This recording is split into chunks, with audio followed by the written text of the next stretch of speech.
People never change. This statement is probably one of the most ignorant sayings out there. Sure, it can be true that Ben from the 4th grade was a jerk, but that doesn't mean he can't or won't change.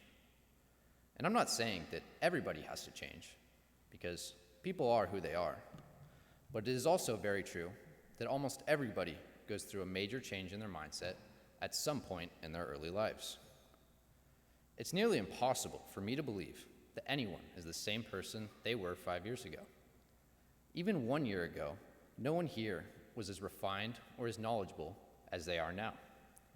Over these past years, I've just begun to realize these facts and how they relate to who I was just a little earlier in life. The person I was a couple years ago was a young, motivated, yet naive teen that was quite fearful of what was ahead of him. Now, I'm a young, slightly more motivated, slightly less naive young adult that is still quite fearful of what is ahead of him. Now, that doesn't sound like I've changed a lot, but the truth is, I didn't really describe who I really am. Instead, I just explained 4 traits that create a short-sighted personality of myself. When we look around at the people that we know, we can probably come up with a 3-sentence summary of a person and be satisfied with the result.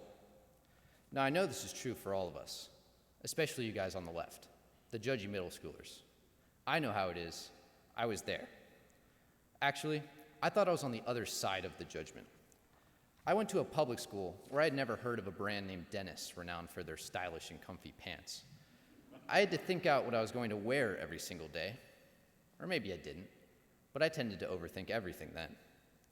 It was almost as if I was worried that if I wore a shirt that wasn't super cool, someone was going to make some 3-sentence summary of me, and it was going to be negative. Like, seriously, how is it that we use a couple of sentences to define people? I see this everywhere, like on a college application.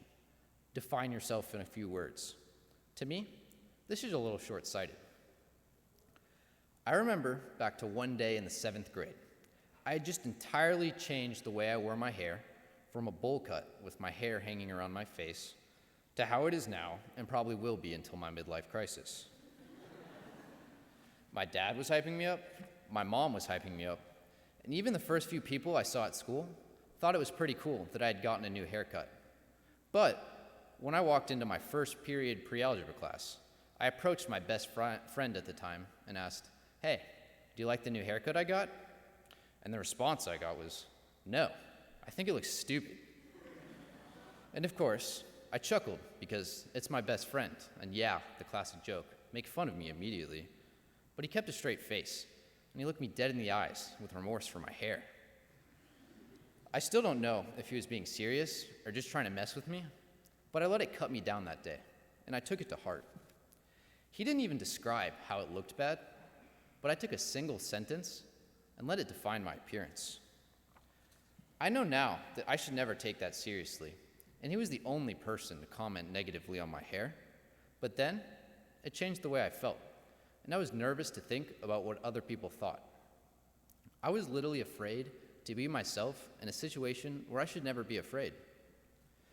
After time and reflection, I realized that I shouldn't let a singular sentence bring me down, nor a 3-sentence summary that somebody thinks they can know me in.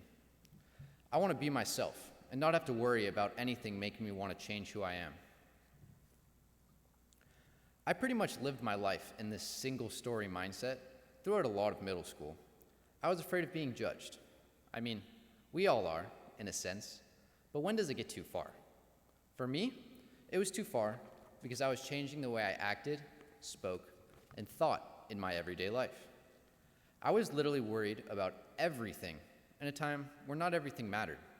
I was a 13-year-old kid with the weight of the world on my shoulders just because I put it there myself. Now, finishing my 8th grade year, I thought I had made some pretty cool friends and was feeling pretty good to say the least. But then the news struck. I was not going to go on to Reagan Public High School with all of my friends. My parents informed me that I was probably going to go to TMI the following year to start high school. Man, was I devastated when I received this news. I was going to go to a new school that had uniforms and like 15 people that attended in total. I was truly not ready for this change. And jokes aside, I was really worried about making friends again. I had already struggled over the past 3 years because I had been afraid to be myself, but to know that I was going to have to start all over again was a terrifying topic to me. I was partial in denial about going, to be frank, and I had yet to even see the school, and I can't even begin to stress how afraid I was of this change.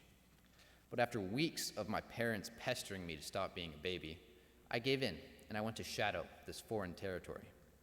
And to this day, I still do not know why I changed my mind so fast, but when I completed my mock day at this school, I was committed to going. I actually wanted to go somewhere where I could start anew and make new friends. I saw an opportunity that I did not see myself having again in the short term. I wanted to escape my past self that was always so nervous and insecure. So, I finished my last year in middle school. I said my goodbyes to the people that I might not see again, and I changed my ways of the scared young kid to a kid that is just himself. I was going to go to TMI with no fear and no shame, and that's exactly what I did. I didn't so much have to worry about overthinking what clothes I was going to wear because of Dennis, but I did go with my chin held high and happy. The transition I made that year was one of the most important ones I have made thus far, and no 3-sentence summary is going to make me second guess who I am, because I am me, and that's the only person I ever want to be. Looking back on my previous self, I'm not ashamed of the way I thought or the way I acted. I'm actually fairly glad that I lived through a few tough times of insecurity, because if I had not, I would not be who I am today. And I'm not saying that in the present I am all high and mighty with all this wisdom and knowledge about how to act, but at least the wisdom and knowledge I do have leads me to be happy with who I am and confident in the way that I act. And sure, I still think twice about the shoes that I put on before school or the way that I do my hair in the morning, but I don't do that for anybody else but myself. Nobody's opinion is ever going to affect that. You see, I went through a big transition in my life around middle school, and it was really scary. Change is really scary in general, for every single person in this room. In my case, I went from being afraid of being judged to jumping out of my comfort zone in an entirely new school with new experiences, new people, and most importantly, a new me. To say the least, I think it worked out pretty excellently. My close friends know that I'm weird, I'm goofy, and I'm hard to logically understand sometimes, but that's who I'm going to be until the day I die.